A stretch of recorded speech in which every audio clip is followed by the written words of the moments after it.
Um, this question of the illegals is, I find very interesting. Would you say that it's, at this particular moment, as important as any of the other problems facing the union? Oh, yes. In the last 3 weeks, the last 2 weeks, it has become an emergency for us. There's an awful lot of illegals coming in by the hundred, by the thousands. Our people are not only in some of the crews where there's now strike breaking. Some of those crews are 100% illegals, outright, openly, with no attempt to disguise it. And so it's so bad now that we estimate 60 to 70% of the farm workers in California, of the resident worker, of the citizen, is out of a job because of the wetbacks. They're coming in by the thousands, just unbelievable. See, they're coming in with the consent of the Immigration Service, which is part of the Department of Justice. How else could they come? We, for instance, know that if you go to Coachella, you go to around the El Paso area, the secondary immigration checkpoints have been unmanned now for at least 3-4 weeks. They're closed. They're at night. They're dark. There aren't any patrolmen there. It's a gimmick. We think that it's a prelude at the beginning to a big drive on the part of the administration and the Mexican government to bring the Bracero program again. It's a vicious attack on the local worker, and it's just one of those things that agribusiness thinks they can get away with it.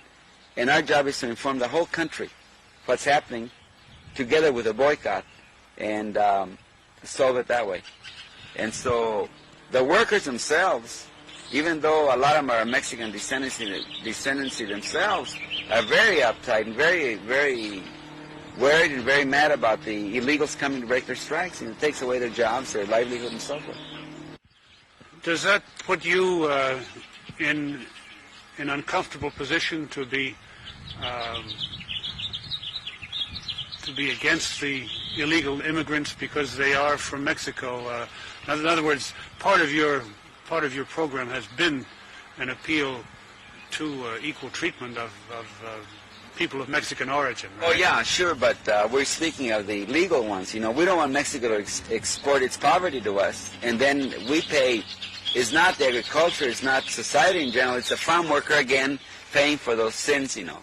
And Mexico should take the initiative and stop exporting the poverty to us. They should do something about the rural economy over there. And then, see, it's a way of breaking the strike. It's a way of demoralizing the farm workers.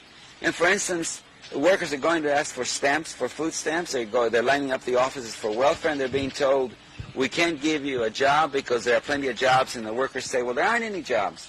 We just came from the fields. They won't hire us, or they just laid us off because either because we're strikers, or because we're members of the union, or because the illegals will do the job for half the money we're getting.